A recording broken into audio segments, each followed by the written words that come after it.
গগনে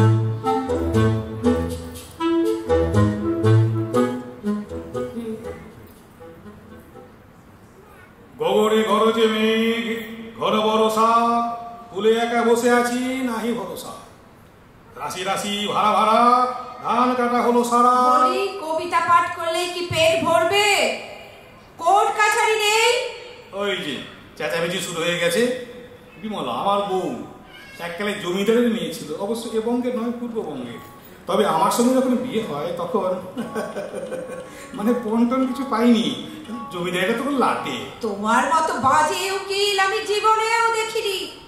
আজও নিশ্চয়ই কোর্টে না যাওয়ার টাল করছো।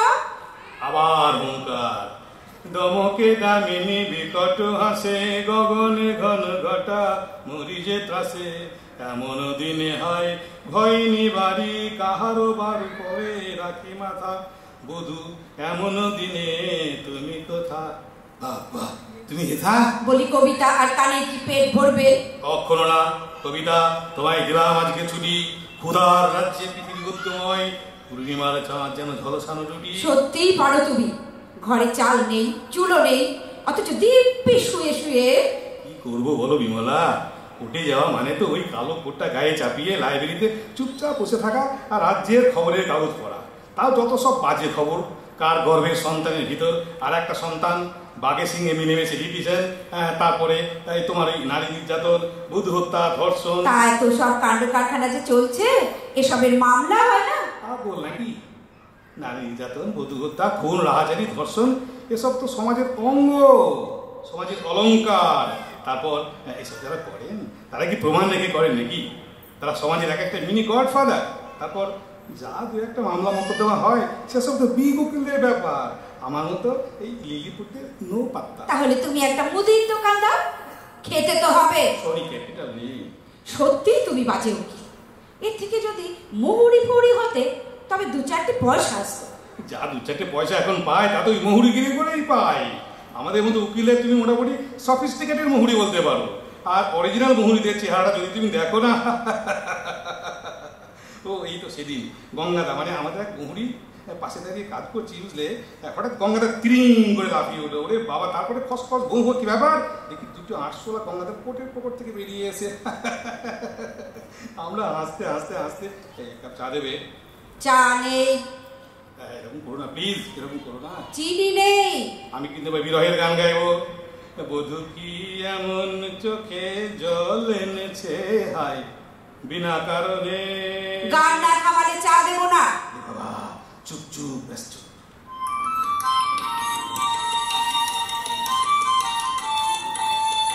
এই ওঠো। এই এই ঘুমিয়ে পড়লে নাকি? এই শুনছো? কি কি হলো? কি হয়েছে? তোমার মক্কেল এসেছে। মক্কেল আমার বাড়িতে? মনে হয় সব বাজে মক্কেল। বাজে মক্কেল মানে? মানেটা বুঝলে না? আমার বাড়িতে আরে মনে হয় খুবই বাজে মক্কেল। বাজে মক্কেল মানে কি? মানেটা বুঝলে না? আমার বাড়িতে যে মক্কেল ও নিশ্চয়ই 100 টাকার মক্কেল। তবুও তো মক্কেল। যাও ওঠো, লুঙ্গিটা ছেড়ে প্যান্টটা পরে এসো, যাও। লুঙ্গির মতো এমন আরামদায়ক পোশাক পরে তুমি না কচ্ছপের মতো যাচ্ছ কেন? তাড়াতাড়ি যাও। এত কাছাখানা বলে তোমার মক্কেল জোটে।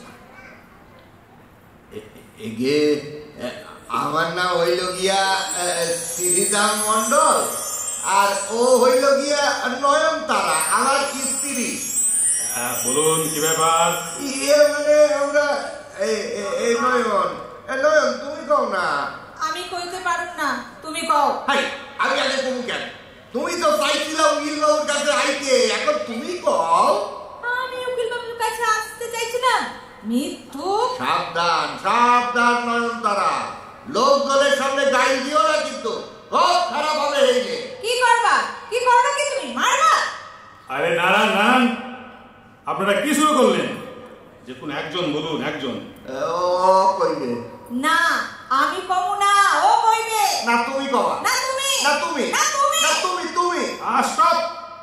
আপনারা স্বামী স্ত্রী কি রকম কি শুরু করেছেন? এই আল্লাহকেই তো আপনার কাছে আইছি উকিল বাবু। আপনি দেখলেন তো এইরকম একটা মায়া ছেলের লগে ঘর সংসার করন যায়? আপনিও তো দেখলেন এইরকম পুরুষের লগে। মনে হচ্ছে আপনারা ডিভোর্স মানে বিবাহ বিচ্ছেদ চাইছে।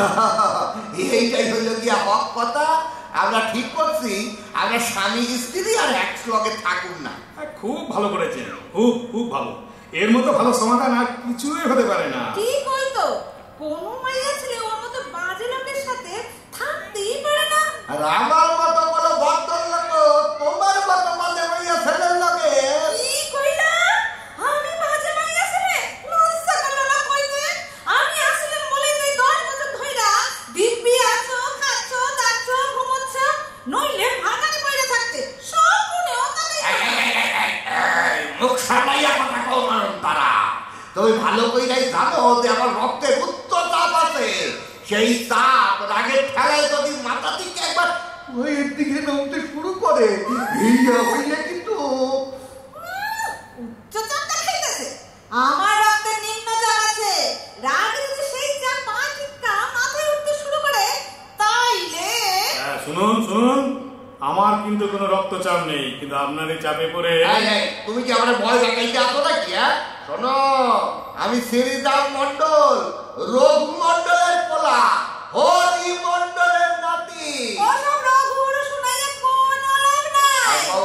খবরদার বাপ ঠাকুরটা তুই লাগাল দেবে না নয়ন। আমি কিন্তু এখনো রাগি নাই। ওই শুধু আমার রাগের কাঁপুনি শুরু হয়েছে। মানে এখন যদি উহিল বাবু আমার ধরেন, নইলে রাগে কিন্তু আমি গুলির মতো ছিটকাইয়া। আমার এই হাত দুটো দেখছো? 10 বছর ধইরা তোমার মতো অপদার্থের মানুষের সংসার কইরা পড়া কইরা গেছে। এই পড়া পড়া হাত দিয়ে যদি কি কইলা? তুমি আমারে থাপ্পড় মারবা? উহিল বাবুরে থাপতে কর, নইলে কিন্তু থামুন। উফ, কি মক্কেল যুদ্ধ রে বাবা। থামুন, আপনারা যদি শান্ত না হন তাহলে। দেখলেন তো কি দরকার একটা বউ লইয়া ঘর সংসার করি। এই একই কথা তো আমিও তোমার সম্পর্কে কইতে পারি। আবার আবার আপনারা শুরু করেছেন। স্টপ কি বলো? স্টপ। কে স্টপ? ও বিমলা, না না তোমাকে নয়, আমি উনাকে বলছিলাম। তাই বলো? এরা সত্যি খুব ভালো মক্কেল। ও হ্যাঁ, বিবাহ বিচ্ছেদ মামলা। তাহলে ব্যাপারটা দাঁড়াচ্ছে যে আপনারা বিবাহ বিচ্ছেদ করবেনই। হ্যাঁ হ্যাঁ হ্যাঁ, বুঝছি। করতে তো হবেই, করতে আপনারা বাধ্য। কারণ আমি বইটা একবার দেখে নিই। What are the causes of divorce. হ্যাঁ, এটাতে পেয়েছি বাইগামি মানে দ্বিচারী, ইনসিনিটি, লোথাসাম ডিজিজ, ন্যাগিং। হ্যাঁ, হবে হবে, ডিভোর্স হবে। কিন্তু আপনারা কি কারণে ডিভোর্স করতে চাইছেন সেই কারণগুলো তো আমার জানা দরকার। আরে কারণ তো অনেক আছে। বুড়ি বুড়ি কারণ। হ্যাঁ, 2-4টে উদাহরণ দিই, হাইলে বলতে পারবে।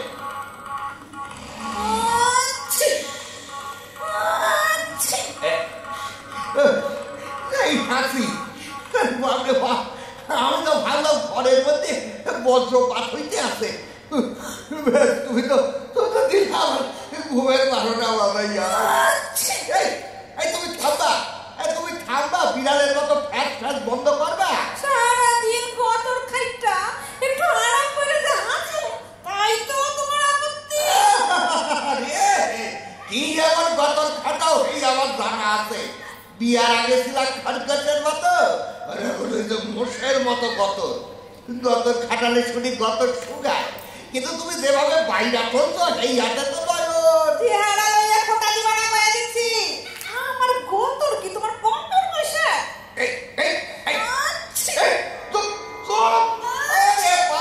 হাতির ঘন্টা লাগছে।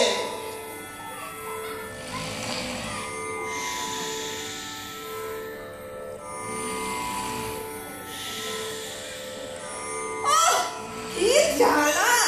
একটু যে ঘুমাইবো তার উপায় নাই। নাকটা তো শক্ত তো নয়, মনে হইতেছে দাসে দশে কিসের ঢাকনা বাজনা বাজাইতেছে। বলি এই যে ভদ্রলোক, ভূতুল পেশের মতন ঘো ঘো ভূত ভূত বন্ধ করবা। আরে বাবা, আমার গোয়ের 12টা বাজাইয়া। আচ্ছা নয়ন, তুমি না মায়া ছেলে, হ্যাঁ শুনেছি মায়া ছেলে বললো প্রাণে একটু দয়া মায়া থাকে। তোমার শরীরে কি ভগবান দয়া মায়া ছোঁয়াটাও দেয় নাই? সারাদিন কাটাকাটুনির পর যে লোকটা ঘুমাইতে আছে, এই লোকটাকে তুমি ধাক্কা দিয়া আর আমার যে ঘুম আইতাছে না, ওই রকম অসুখের মতো নাক ডাকানোর ঠেলায় বাবা, নাক ডাকানোর কত রকম শব্দ, ঘো, ফুম, ফস, কখনো মনে হইতেছে বাঘ ডাকতেছে, কখনো মনে হইতেছে হাতি ডাকতেছে, কখনো ভ্যানের মতন আমার কেমন টেরে করতে। তুমি সবাই ছেলের মতো কথা কও নয়ন। রাত্রিরে তোমার এই কুপাতালি শোনার লাগে আমি উঠি নাই। অসম্ভব, অসম্ভব, তোমার লোকে আর টাকা যাইব না। লাইতে মাথার দিব্যি কে দিছে শুনি? সাইলে গেলেই তো পারো, বাঁচি। আমিও বাঁচি।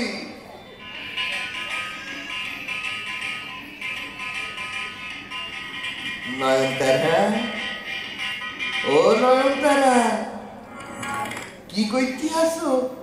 ও তরকারি কটু, খুব ভালো। তো এত খাটাখাটুরির কি দরকারটা ছিল? ঘরে তো হাঁসের ডিম ছিল 2টা, ওয়ারি ধর রাখলেই তো। শোনো না নয়ন, কইতাছি কিন্তু অনিল আর মানব আইছে, ওরা ওই চা আর রুটি খাইতে চায়। তোমার হাতের আলুর বাটি চচ্চড়ি খুব পছন্দ না, মানে আমি না, ওরাই কইতে আসছিল। নয়ন দেবে নাকি? পারো না, পারো না। তুমি চাইতে আসো কে? আমার ইচ্ছা। আচ্ছা তাই বলে তুমি অসভ্যের মতো চাইবা? ওরে আমার সব ভুলাক রে।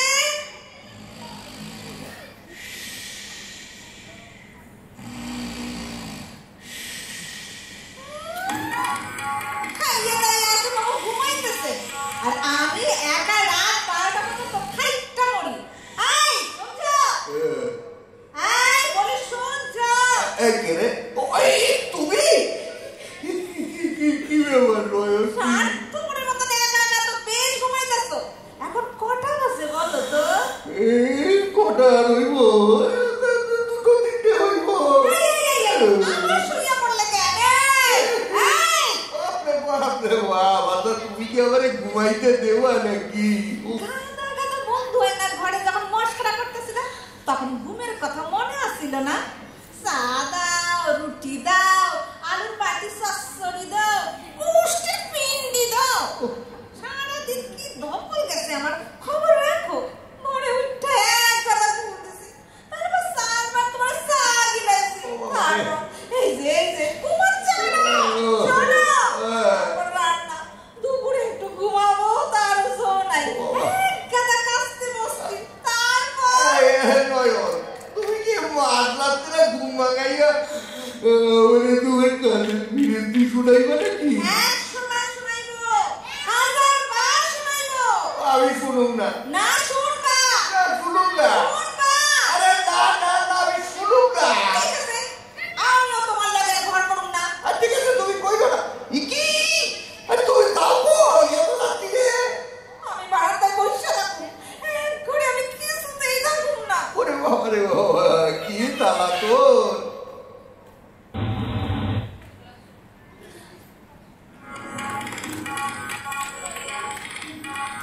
পারা যায়, আপনি কয়েন উকিল বাবু, এমন লোকের লগে সংসার করুন যায়? না না, একদম না, কিছুতেই না, পারা যায় না, অসম্ভব। আরে তুমি যখন রাগের ঠেলায় আমার গায়ে ওই কেটলি, ঢাকনা, গরম জল এগুলো ছুঁই আমারও তখন।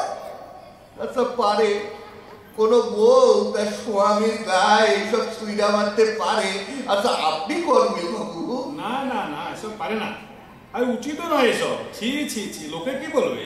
বুঝতে পারছি আপনাদের বিবাহ বিচ্ছেদ ছাড়া আমি আপনাদের কোনো শান্তির পথ দেখতে পাচ্ছি না। ঠিকই কইছে। কিন্তু বিবাহ বিচ্ছেদ করতে হলে তো একটু টাকা খরচ করতে হবে। টাকা?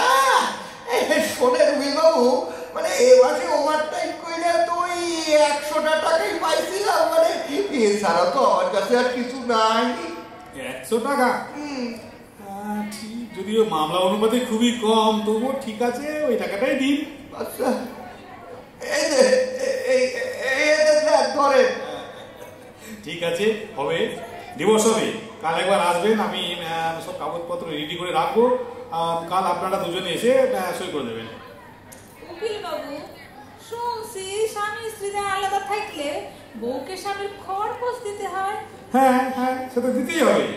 টাকাটা যে আজ চাই উকিল বাবু, কাল সই করার পর আমি তো আর ওর লগে ফিরুম না, ভাইয়ের কাছে চলে যাবো আর খালি হাতে।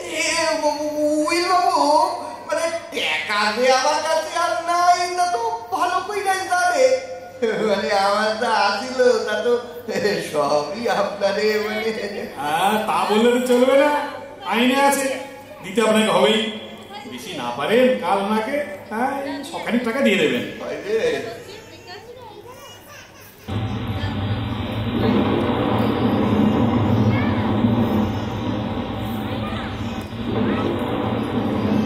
তুমি কি বেরোবে নাকি? হ্যাঁ, কোর্টে যেতে হবে।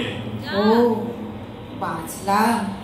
কিন্তু কি টেচারাস ওয়েদার, এরকম বৃষ্টি আর প্যাচপেচে কারার মধ্যে না, এমন দিনে তারে বলা যায়, এমন ঘন ঘরে বরিশাই দুজনে মুখোমুখি। আর কাবু করতে হবে না, অনেক হয়েছে। 100টা টাকা হাতে পেয়ে প্রেম যেন উঠলে উঠেছে। ও টাকাটা দাও, আর খুচরো কিছু নাই। দেখো আবার হারিয়ে এসো না। পাগল নাকি, যক্ষের ধনকেও হারায়।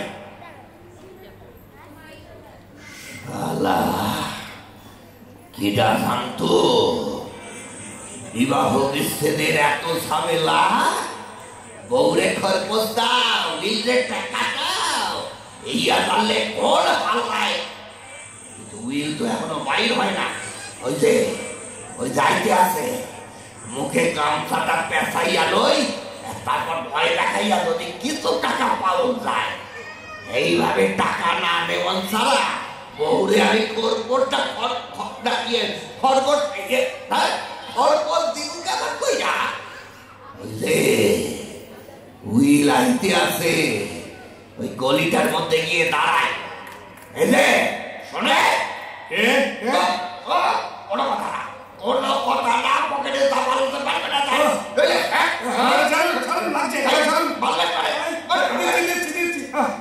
কি মাত্র 100 টাকা? ঠিক আছে, ভিতরে তাকাইবেন না, সোজা যান।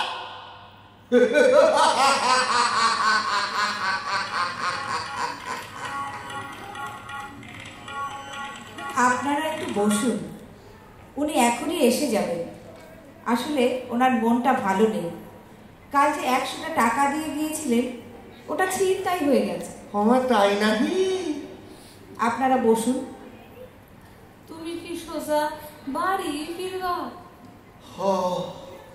জুড়িতে খাবার ঢাকা দেওয়া আছে, তাড়াতাড়ি খাইয়া শুইয়া পড়ো। আর হাঁস গুলান্ডে ঘরে তুললা লিয়া, কিন্তু নইলে। তোমার খরগোশের টাকা আমি জোগাড় করছি নয়ন। আচ্ছা, তুমি কি সত্যই তোমার ভাইয়ের বাড়ি যাবা? হ্যাঁ, সে কি তাহলে আমার চলবো কেমন কইরা? ও নয়ন, আমি হাত ফাট তুলতে পারবো না, ওই সমস্ত ঘরের মধ্যে ঢোকাইতে পারবো না। নয়ন, জানি তো একা একা কিছুই করতে পারো না তুমি। আমি কাছে না থাকলে। তাই তো, আমি কাছে না থাকলে। আর তুমি, আমি কাছে না থাকলে থাকতে পারো? এই 10 বছরে আমার সাইডা তো বাপের বাড়ি গিয়েও থাকো নাই। পারুম না, তোমার সামনে সাইডা কিছুই থাকতে পারুম না। আমিও পারুম না, কিন্তু যে কারণে আমরা আইছি।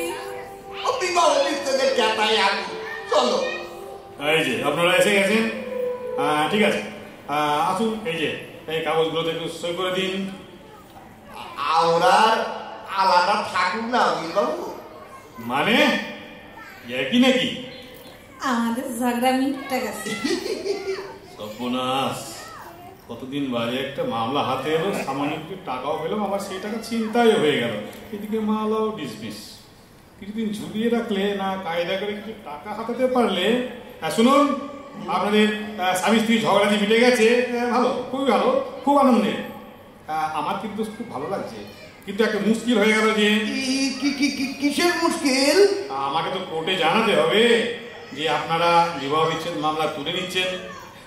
আসলে কি জানেন, বিবাহ বিচ্ছেদ মামলা করতে যেমন টাকা লাগে, আবার তুলতেও টাকা লাগে।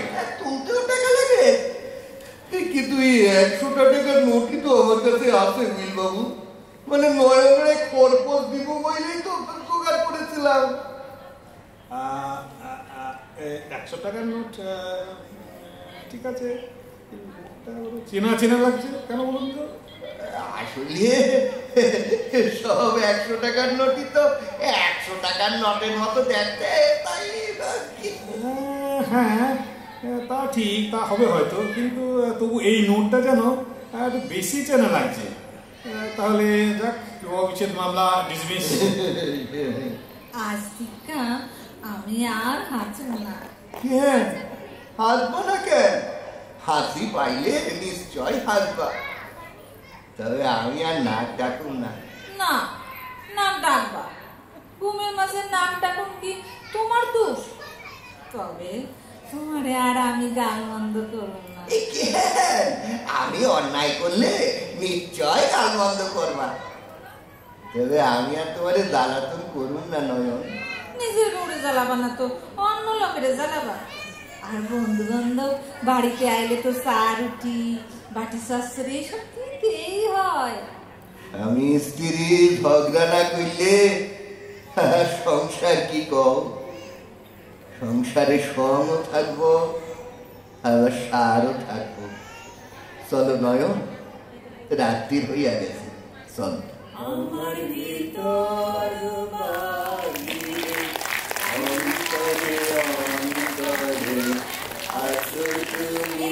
আমাদের এই নাটকটির নাম বিবাহ বিচ্ছেদ মামলা। এটি রচনা করেছেন সমীর দাশু। আজকে আমি কৃতজ্ঞতা না জানিয়ে পাচ্ছি না, এত কিছু সামলে আমরা খুব বিপদে পড়ে গেছিলাম। দুজন শিল্পী আমাদের আসবার কথা, তারা শেষ মুহূর্তে বিশেষ কারণে আসতে পারেননি, কিন্তু এত সমস্ত দায় দায়িত্ব সামলে আমার পরম শ্রদ্ধেয় ডাক্তারবাবু শ্রী শান্তিস্বরূপ বিশ্বাস এবং তার সুযোগ্যা সহধর্মিনী শ্রীমতী সংঘমিত্রা বিশ্বাস যেভাবে প্রায় বিনা প্রস্তুতিতে, বিনা মহলায় এই চরিত্র দুটিতে রূপদান করেছেন, আমি সত্যি তাদের কাছে কৃতজ্ঞতা জানাই এবং আপনাদের সকলের কাছে আমার প্রণাম।